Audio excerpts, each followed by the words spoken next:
my friends, I'm back. And am I surprised? I was so amazed. Well, first of all, thank you for enjoying my little lost and found. And responding and sending me so many messages. Jay, I have lost and found too. So you see, we all have the same problem, don't we? But you know what? We're going to help each other to figure out what to do with our little problem. But even more than that, I was so amazed that so many of you still are, or that you like dishcloths, that you're still in the dishcloth phase, or that you still like dishcloths, that is something that is just, well, they're fun to make, they're pretty to look at, and it doesn't take a lot of effort, but yet you get the practice of knitting stitches. So I thought, well, let me just continue on, because really the swatches, all I have to do is maybe change just one little something, a couple of things that are easily to change, and I can switch back and forth between yarns. So now this opens it up even more. All of the stitches, since this is stitch number 7, stitches 1 through 6, you can simply switch to, if you haven't done those, or if you're thinking about doing those, you can simply switch to cotton yarns. And I suggest, even if the band of the yarn says a number 7, I suggest a number 6.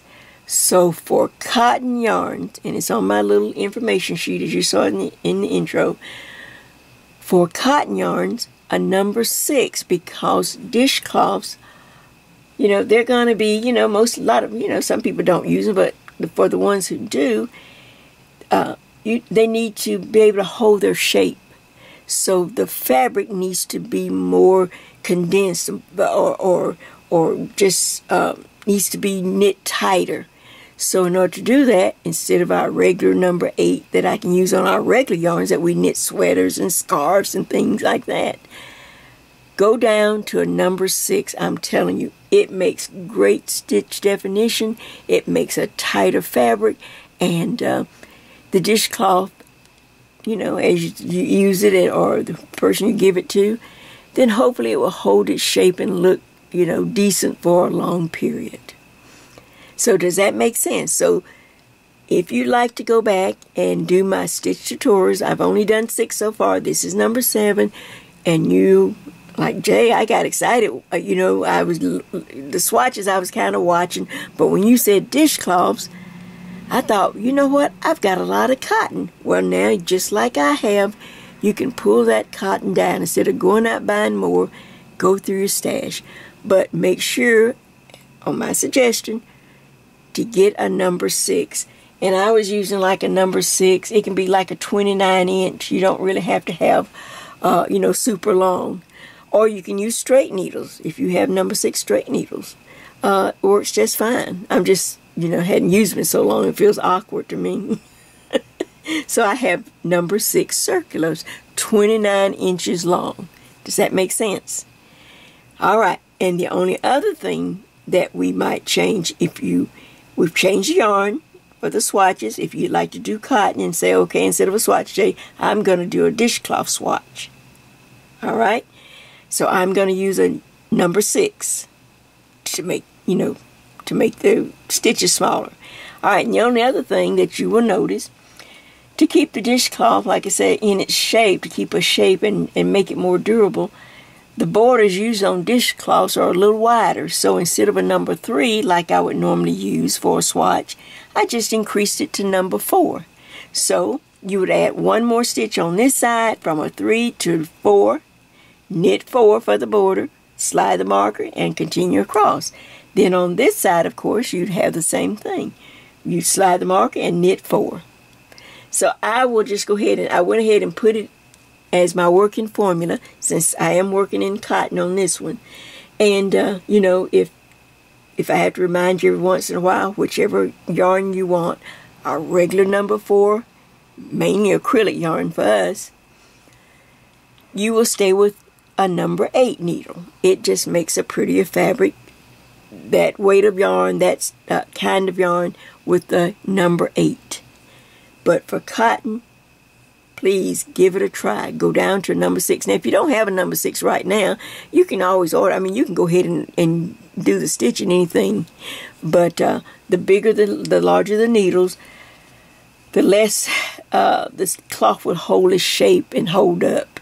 It will just stretch out too wide, because you know how cotton is. Well, all right. So, with that said, look, I just went ahead and made up a nice swatch. And I'm going to show you. So first of all, let me just move anything that I have here out of the way. First thing, I just want to pull out some of my little decorative needles.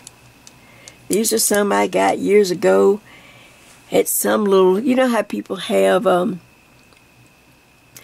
it was like in an old shopping center or something, and all the stores are just about gone, so they lease out spots, rent out spots to people who want to just do their little junk collecting or thrift type stuff. And a man had there was a lot of these needles, so I bought quite a few. That was around the same time I was working with seniors, and I thought, well, I can always let my seniors use them, so I just want to bring those out. I don't get a chance to use them that much anymore. And of course the yarn, when I said cotton, you saw my wall of cotton. I'm going to speak up a little louder because I hear the air just came on. But you saw my wall of cotton on that I have, and I'm still stash busting. This is some old sugar and cream. I have it all, people, as I went through when I did the dishcloth video. And I have large skeins, I have small skeins, I have medium skeins of this of all this cotton. So I think this is going to be a win-win. I can switch around or just do either one, or you can too. And you can make your swatch and wind up with a dishcloth instead of just a regular swatch and not knowing what to do with it. So there's the yarn. Good cotton using a number 6 knitting needle. Alright, let me show you the stitch. Like I said, I just do stitches randomly. They're in public domain, out of stitch books, maybe something I saw on YouTube, maybe it's a chart that I found, and then a lot of times I'll have to rewrite the chart to change it to make it simple enough that I can do the stitch. So here's this beautiful stitch that looks like a trellis. Can you see it? It has a nice trellis look. Now I'm still working on this because I wanted to show you something at the end, so I didn't finish this one and steam it out, but you can see it just smooths out, just absolutely pretty. And the stitch definition is great. And you can see I've changed and put 4 stitches on each border just to give it more stability as you use your dishcloths. Alright, now you saw the information sheet beforehand. I gave you a working formula, how many stitches to cast on, and you know, you're to go ahead and knit 2 rows. That represents these 2 rows here on the bottom edge. You'd go ahead and represent 2 rows. And that's pretty much it. That's how simple it is to take something so easy. But let me just, before we start knitting, I just want to say this too. Do you remember when I first came on? Do you remember the first sweater? The name of the sweater was From a Square or Dishcloth to a Sweater. Is that great? I have come full circle. From the 2013, I think it was 2013, right around Thanksgiving that I did my first video, I believe. But the first sweater that I actually did a tutorial on, I was just feeling my way, and it was just a little plain and I told you how I came about it from knitting dishcloths, and one day it just hit me. Well, if I took a dishcloth and made it big enough to fit the front of my body, and made another dishcloth big enough to fit the back of my body, and then sew them together on the shoulders and on the side, I could have a sweater. So now, how neat is that? So I'm back with dishcloths right where I started. I've covered a lot of territory. All right. So I'm going to get ready. I've shown you the stitch. Now I'm going to do one and show you one a little smaller. This one's a little larger. I did 3 repeats, but for the small one, just so I can have something to complement it, another size dishcloth, I'm doing one with only 2 repeats, and I'll make sure that you get that little working formula also. So let me clear this up, and we will get started stitching on Jay's Stitch Tutorial. Stitch number 7, an amazing dishcloth. We're back. Back in just a moment. All right, so now we're ready to do a little stitching. And as you can see, as I'm going to share with you, I'm going to stitch a smaller version so that I can use up this whole skein just about. I had a large one, and then I had this little small one, which is what we're going to stitch. Now, you know, as I've said, I'm going to be phasing in and out of cotton and into our regular yarn. I'll just use both whenever I feel like it might work. So for this smaller dishcloth, same stitch as the large one, a multiple of 11 stitches. So just to go smaller, I did 3 repeats on the large one. I'm going to do 2 repeats, so 11 times 2 equals 22. I'm working on my number 6 needles for the cotton. Now you just simply add 4 stitches. B for border, 4 stitch border plus the 22 plus an equal border on this side. And if you add those up, hopefully I'm recheck myself, you have a cast on of 30 stitches.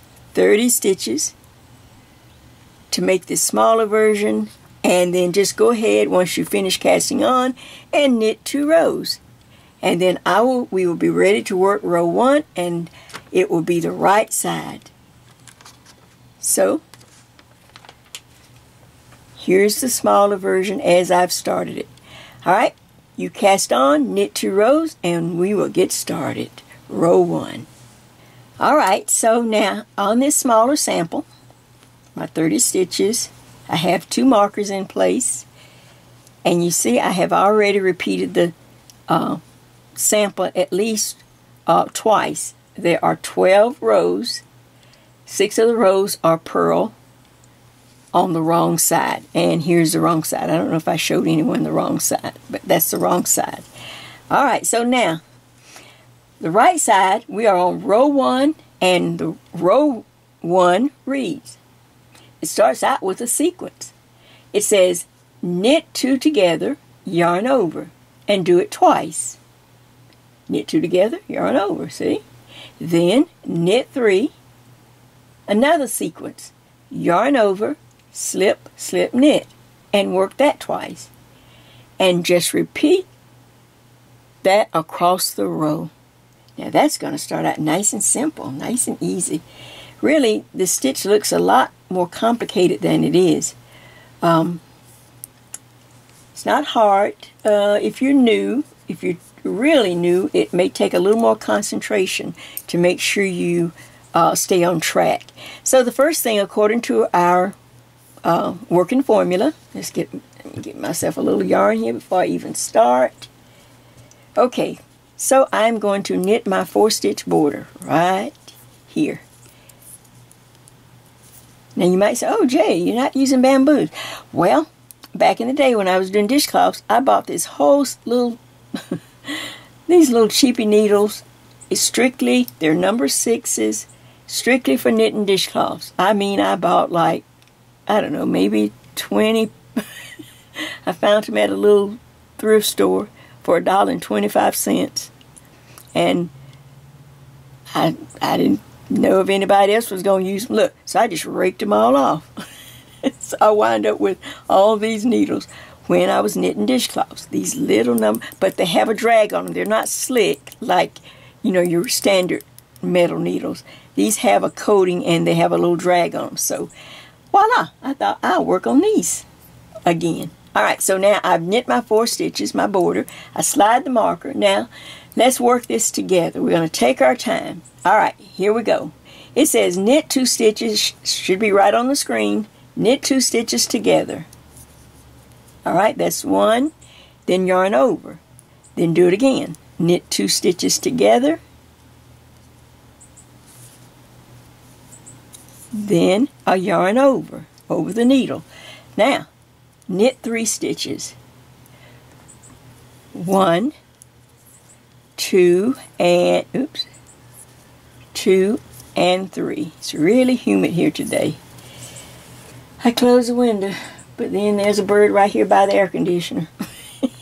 He wants to get in on the action. Alright, now the next sequence is yarn over first. You see that? Yarn over. Now, slip, slip, knit. They use a layer. I always have nests right there at my air conditioner. There's a lot of big, pretty green bushes.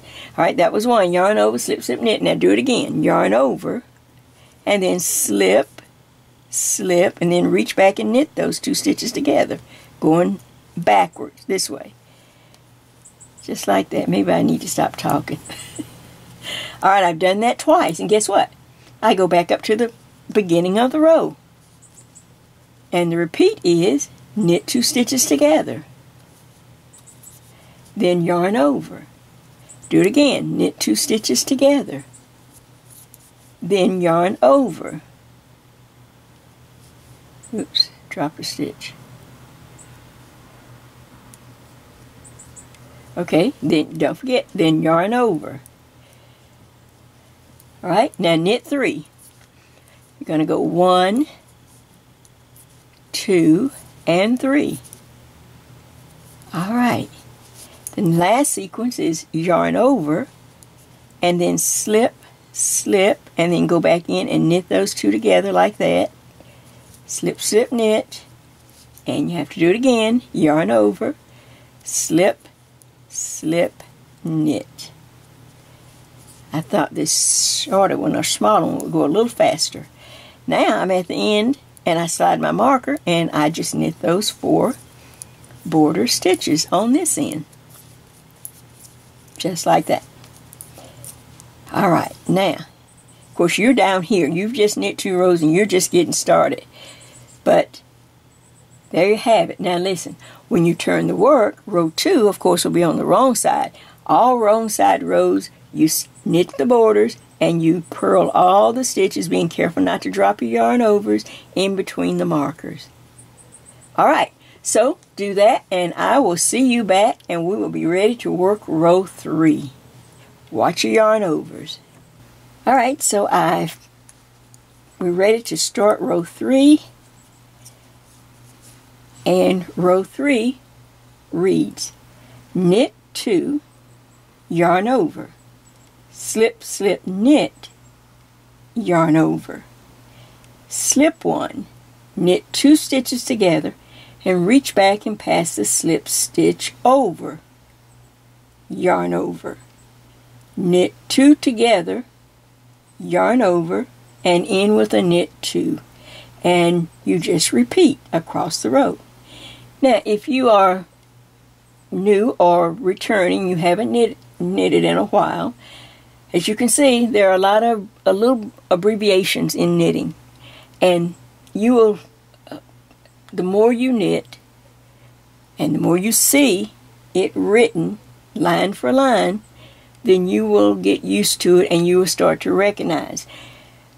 It's pretty universal, the abbreviations, but sometimes, different designers or knitters, sometimes they chop them up or I chop it up. Sometimes like that slip 1 stitch, the S represents slip, and a lot of times you'll see a SL, like slip. Or either S1 if they want you to slip 1. Well, you see I just left the 1 off because most people that follow me, probably knows that it means slip 1 stitch, then knit 2 stitches together, and then the P, pass, P-A-S-S-O, pass a slip stitch over, pass that stitch over. So, but like I say, just take it a little at a time. You will get used to it, and more familiar. You'll be able to familiarize yourself with the abbreviations the more you knit. Alright, said all that, so now let's knit row 3. I'm going to take it slow. Watch me. easy and simple to remember. I knit my 4 border stitches. I slide the marker. Alright, it's still on the screen. It says knit 2. So 1, just plain, 2. Now I do a yarn over. Then there comes the slip. Just slip the stitch, slip, and then reach back. Put your needle in that direction. Knit those 2 stitches like that. That's a slip, slip, knit. Alright, now there's a yarn over after that. So yarn over. Now here we go. I slip, the S represents slip. I slip a stitch. Then I knit the next 2 stitches together. Now I'm going to stop. Make sure you always stop. And go back and get the slip stitch, which should be the stitch right behind it, right there. And pass it over and off the needle. Just like that.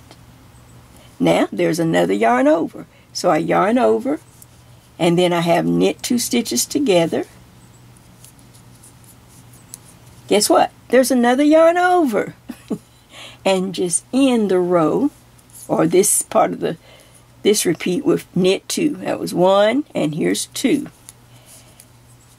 Now we have to just, depending on how many repeats you're going to have, we'll just go back up to the front of the row again, and it says knit 2. Easy peasy. Knit 2. Here we go. Yarn over, slip, slip, reach back and knit, yarn over, then slip 1 stitch, knit 2 stitches together. Now, don't forget to reach back and pass that, pick up that slip stitch and pass it over and off the needle. Yarn over, then knit 2 stitches together. And guess what? We have another last yarn over. Don't forget it. And then knit 2 stitches. Whew! Now we can breathe. Slide the marker and knit the 4-stitch border. Whoops. 4-stitch border. Just like that. Alright, now let's stop a minute. Okay. The lace section, it was 22 stitches. This particular lace does not increase, or it stays, the stitch count stays the same. So if you're in doubt, if you picked up everything, stop before you go any further, or to the purl side, and let's count and see if we have 22. Count everything, count careful. 1, 2, 4, 6, 8, 10, 12, 14, 16, 18, 20, 22. So, I know that I got all of my yarn overs. Whew! Now I can turn the work and purl the stitches in between, being very careful not to drop any yarn overs. Don't want to go this far and then mess up. Alright, I will see you back at row 5. Alright, we are at row 5. Row 5 reads knit 3, yarn over, slip, slip, knit, yarn over, slip 1, knit 2 stitches together, reach back and pass the slip stitch over, yarn over, and knit 3. And then we'll just repeat. So let's take care of row number 5. It's a little shorter and a little sweeter, I believe. So, of course, I'm just going to do my little border. I think that's a mama bird right by the air conditioner. She seems like she's tweeting a lullaby, so she must have a little nest there or something. It's well protected up off the ground. So, all right, let's go. Row 5. It says knit 3, 1, 2, and 3. So I'll speak up. She can just sing in the background. That's how we start. Knit 3. Now look, watch. Yarn over, slip, slip, knit. See, the more you do it, the better you get at it. Then yarn over again, slip 1, knit 2 stitches together, Reach back and pass that slip stitch over. Okay, now yarn over and knit 3. 1, 2, and 3. Alright, that's one repeat. Let's move on. Going back up to the beginning of the row again. It says knit 3. So 1, 2, and 3. Then yarn over, slip, slip, knit. There we go. Then yarn over, slip 1, knit 2 stitches together. Reach back and pass the one you slipped over and off the needle. One more yarn over, and look, I should have 3 stitches, so knit 3 stitches, or when you get to the end of however many repeats, and then slide the marker and knit the border. Now you know, this will make a very cute, let me just get here and I'll just add my suggestion. First of all, we have just finished row 5. Now, this will make a cute in a different yarn, in a soft baby yarn perhaps. Maybe you've got a little one, or your daughter or granddaughter has, you know, you've got a baby coming. Well, you can change the needle size, change the yarn size, go to number 4. Of course, for a baby, I definitely want acrylic, something that could be easily cared for. Now, you can simply change the working formula. Baby blanket, I would put at least maybe 5 or 6 on each border side, just to keep it laying flat. The number of repeats, this is a multiple of 11. How many repeats do you want to do? Do you want to do 10? Do you want to do 12? Do you want to do, 15? You just take that number times 11, and then you will add the number of repeats you desire and how many stitches you have on each side. Add it up, gives you a cast on number. Cast it on, knit 2 rows, and away you go. Oh, it'd be a really pretty stitch for a baby in the right yarn. You know, something soft, not dishcloth yarn. Alright, so now there is row 5. She's just trying to be helpful. Alright, now row 6, of course, when you turn the work, is the purl side. I will see you back at row 7. Oh, it's a fun row too. Row 7. Alright, back in just a minute. Okay, here we go on row 7. Row 7 of our pretty dishcloth with this beautiful trailless lace stitch. Row 7, the right side, of course, reads knit 4, then a sequence, yarn over, slip, slip, knit, do it again, yarn over, slip, slip, knit, and knit 3. That's it. I told you this was going to be a great one. Sometimes you just have to look for, you have to make your own excitement. And I thought, oh, well, row 7 is definitely my little excitement. So I knit my 4 border stitches, slide the marker, and let's go together. It says knit 4, so 1, 2, that's 3, and 4. Alright, now the sequence is yarn over, slip, slip, and knit. Bring it back like that, and knit those 2 together, okay? Now do it again. Yarn over, slip, slip, reach back and knit. Alright, and knit 3 stitches.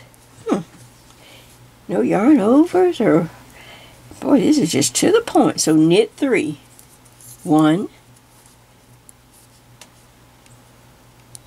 oops, 2, and 3. Okay, now we go back to the beginning of the row, and it says knit 4. So 1, 2, 3, 4.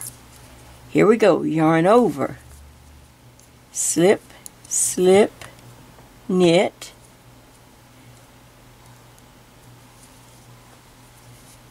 there you go. All right, now do it again because you have to do it twice.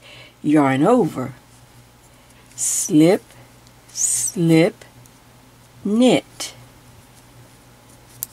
And it says you should have 3 stitches left, 1, 2, 3, and knit those last 3 stitches.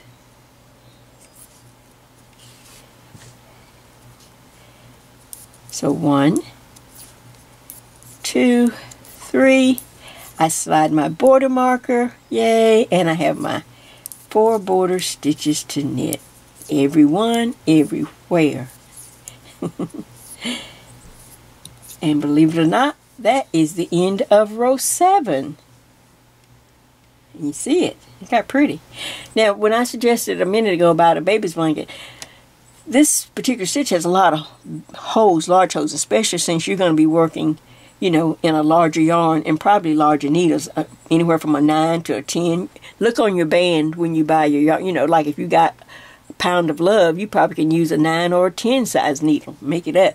So you wouldn't want this for very small babies because they'd get their little toes and fingers caught in the holes. So I'm talking more of a toddler size. But isn't that pretty? Oh my gosh. So when you turn the work, row 8 is the wrong side. I will see you back at row 9. Alright, back in just a minute. Off camera I was laughing. I kept feeling like something was missing. I forgot to put the other sample right there, like the other one. So I just stick it right there. Alright, so the fun part though is we are up to row 9 of our beautiful trellis lace stitch. Stitch number 7. And we are incorporating now, we're going to be incorporating cotton yarn into my stitch tutorial so you can either make a dishcloth or go on into scarves or blankets or whatever. And don't forget now, I'm not done with my sweaters. Once I find a stitch I like or something that reminds me of something, or I can come up with a design, of course I will take that stitch and put it into a garment, a sweater, or something like that.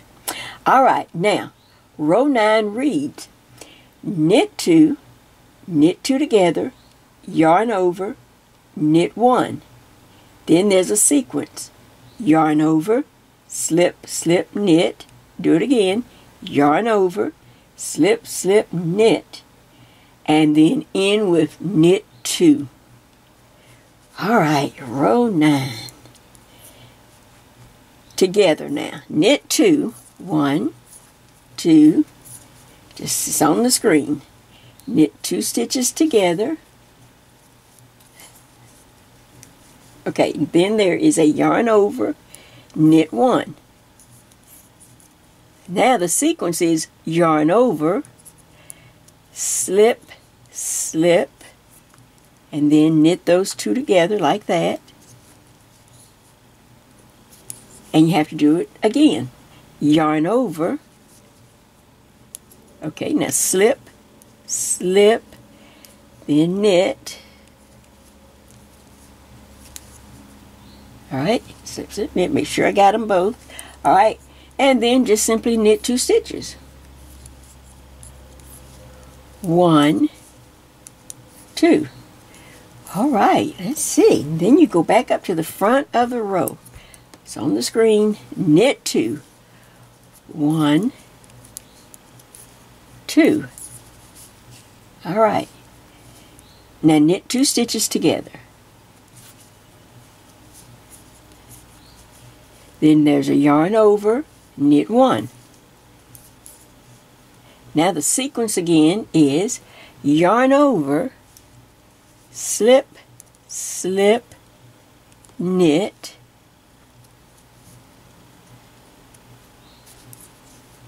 now do it again. Yarn over, slip, slip, reach back and put that needle in, and then knit it, knit. Alright, you should have 2 stitches left to end at row 9, so I simply knit 2. 1 and 2.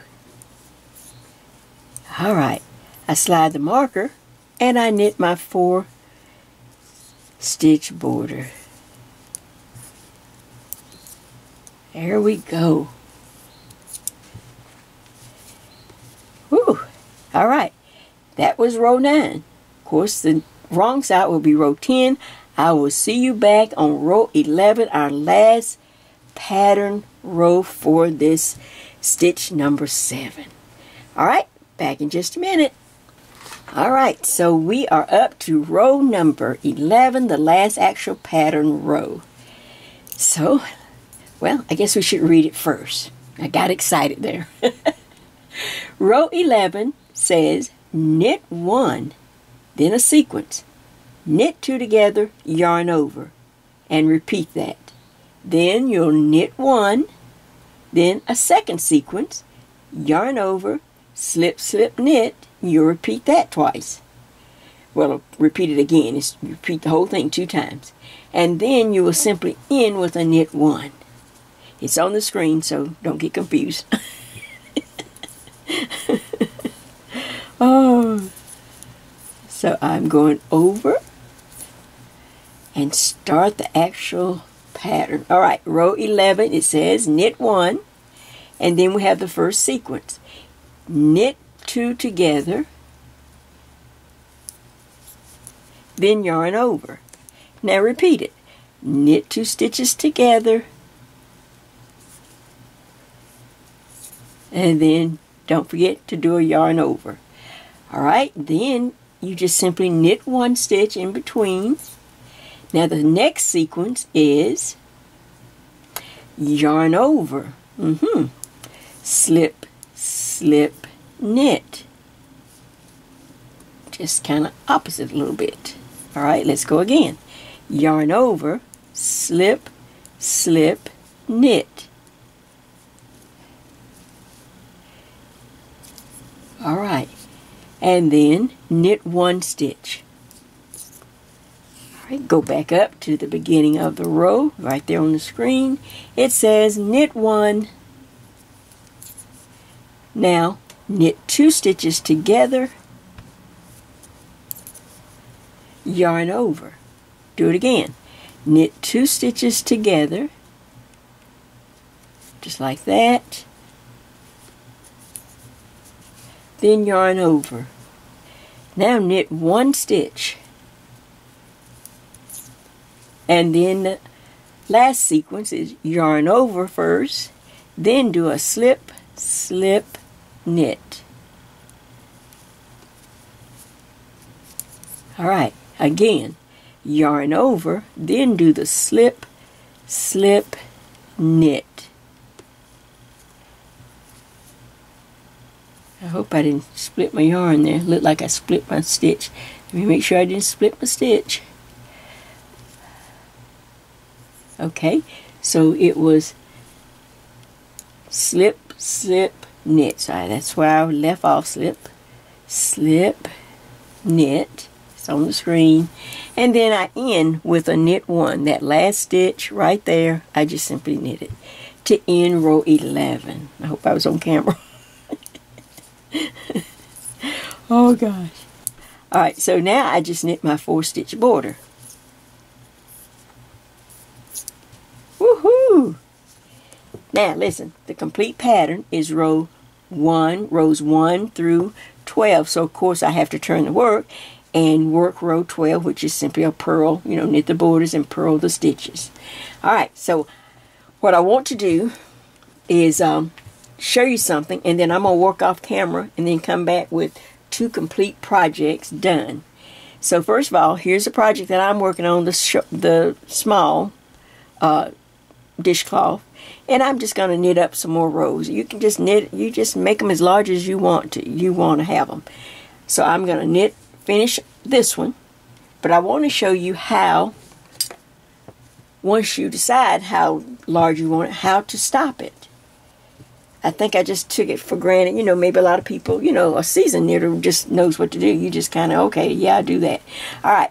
But beginners or new knitters, all right. So on this longer version, let's see if I need to change the camera. I think I can work with that. I think it's okay. On the longer version, like there, okay, I've worked my laces. Remember, the lace is just decorative. Then for me, I like to put a smooth area. And usually I like it to be about the same width or length as the front section. Okay? So what I suggest, this is how I do it. Once you're done with the lace, all right, make sure you're on the wrong side. And you're simply going to knit. Once you're done with the lace, first of all, you're going to knit a row. Just knit across. You're on the right side because you work row 12. Row 12 is the wrong side. Then when you turn the work, you're on the right side. Just knit a row across on the right side. Then when you flip the work, now you're on the wrong side. This is when you start to knit, and you're going to knit on the wrong side, which will form the garter ridge, then knit back, and then knit one more row, which will give you 2 garter ridge rows. Does that make sense? I'm going to get ready to show you in just a minute at the top. Alright, now you go into stockinette. Stockinette is you knit on the front, and when you turn the work, you simply purl on the back. Alright, sometimes people get mixed up right in here. I just like to stop the lace by simply, you remember I have this little rule that when, as much as possible, when I finish a lace, and I do that last row, like row 12, I like to go and just knit a row because I like to clean up those stitches. You got all kind of crazy stitches here. And if you drop one, it's a lot of trouble to try to figure out where you are. So as soon as I'm done with row 12, I go ahead and knit across and clean up all those stitches. Then I knit on the wrong side, knit again, and then knit on the wrong side again. And that will give me the purls, the garter stitch row, not the purls. Okay, now I'm knitting up, making this the same length as this, if you want to. So I get up, and I've just finished knitting across this row. You see that? I decided I want to stop. This is when you want to stop. All right, I want to stop. I've knit across, so when I turn the work, I'm now on the purl side. Now I have to just really do exactly what I did here. And I thought, oh, I need to show some beginners. Maybe they don't know how to just kind of stop things. So I'm on the wrong side. I do my border just like I was doing. Nothing changed. I do my border. So I am knitting now those 4 stitches. Keep your markers in place. Slide the marker and just keep on knitting. Knit across on the wrong side of the work. I'm going to knit, but it will produce that garter ridge on the right side. So let's see how quick I can just get this knitted across. So maybe I wouldn't have to, because I want to show you.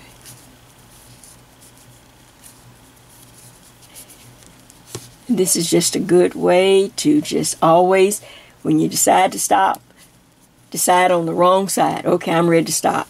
And if you're going to have garter ridges on the front, then on this wrong side of the fabric, just knit across this row. Just like this.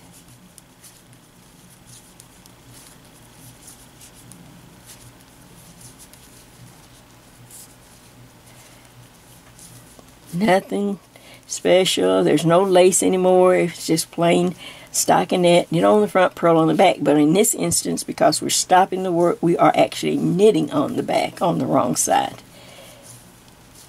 To get those ridges on the front. So here I go. I come up to the next marker, slide the marker, and I just knit those 4 border stitches. Just like that. Now watch. When I turn the work, I'm on the right side of the fabric.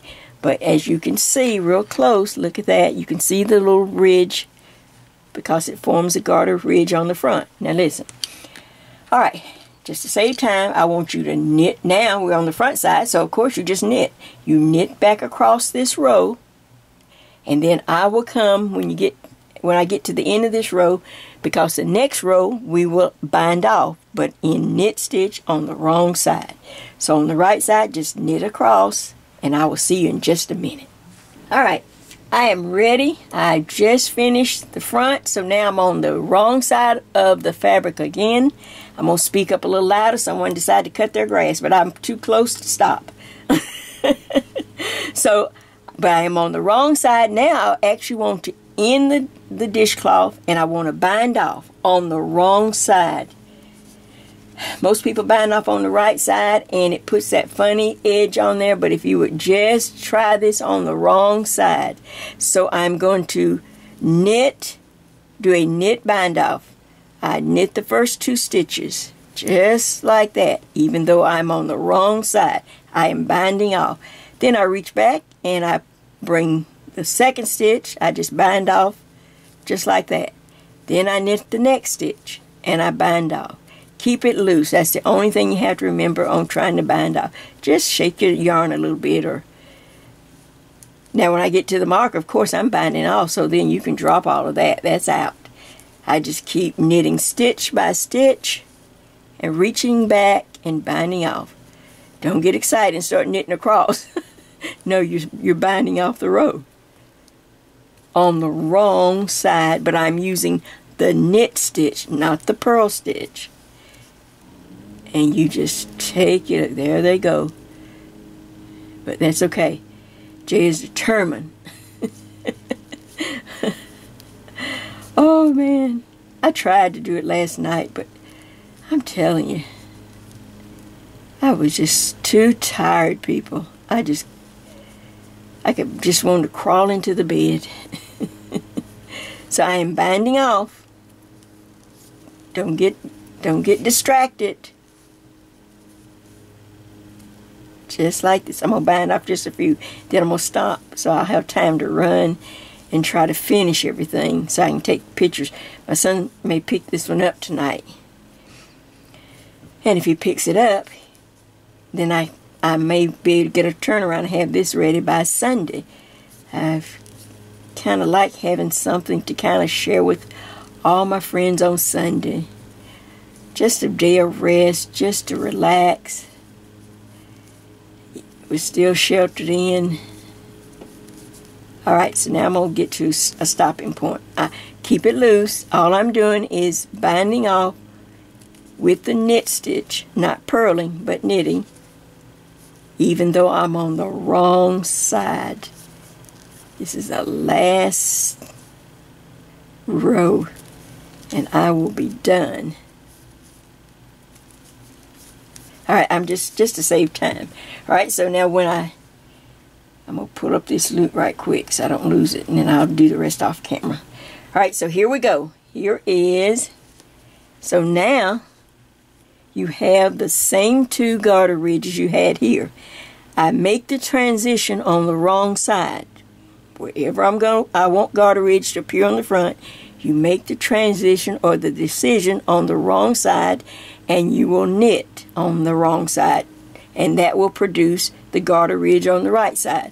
I made the decision to stop, so I knit on the wrong side, and then I had to knit back. Now I'm binding off on this on the wrong side. I'm on the wrong side again. Now I'm binding off. But what I wanted to show you is this little funny edge that you see a lot of people, a lot of times on your knitted garments. There's a funny little edge when you bind off. I don't care how loose you try to be, how seasoned you are. It's just the nature of knitting. And then one day I just by accident, I'm sure, Jay just didn't think of it. I realized if I would bind off where possible, sometimes you can't bind off, maybe according to the pattern, but it puts that funny ridge or that ugly looking section of the bind off on the wrong side. Now you may not can see it on mine, but you'll be able to see it on yours. And it's a little tight line that just never looks right when it's on this side, the front side. And all I get here is a nice smooth little bind off edge, my little purl bumps or garter stitch ridge bumps right there on the front. So now that's where I'm leaving it. And then what I'm going to do is finish off camera, especially the small one, and then come back and give you a voila. Give you the voila moment. So take care and continue to work, and I will be back shortly for our finale. Ta-da! Voila! Jay made it to the end. And I think you will be able to make it to the end too. So let me just show you what I have. So I started out with the large size just because I had forgotten, you know, what needles I used and all of that. And so this was a little larger needle, and I knew then I had to go and try to find some of my old notes that I had from years ago when I used to do dishcloths. And number 6 for cotton is really what, to me, it keeps the fabric nice and tight, but looks very pristine, and you can see the stitches pop out. But this is fine for the first one. So here we go. Here's the large one. Like I said, I gave you, you know, you can do a large or small, whatever, or you can make up your own numbers. And then I made one, I have the decorative side or the decorative stitch on one side, and then I just go into stockinette, knit on the front, purl on the back. Here's the back side. I've just lightly steamed it with my iron with a pillowcase on top. I just lay the pillowcase on top and just steam the back of it, ironed over it, because it's cotton. So, and then you have a working, that gives you a nice working smooth side, the same as your front. Then I decided, since I, you know, like I said, all of a sudden everybody was excited, like, oh, Jay, I've got cotton too. And you know I have a wall of cotton.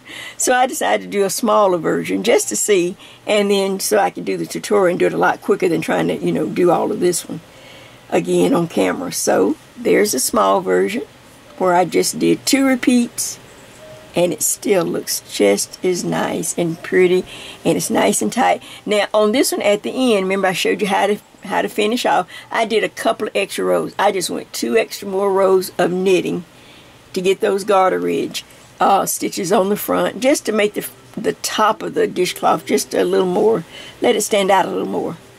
And so now I have a little set. Whether I need it or someone else, it doesn't matter, because it's already done.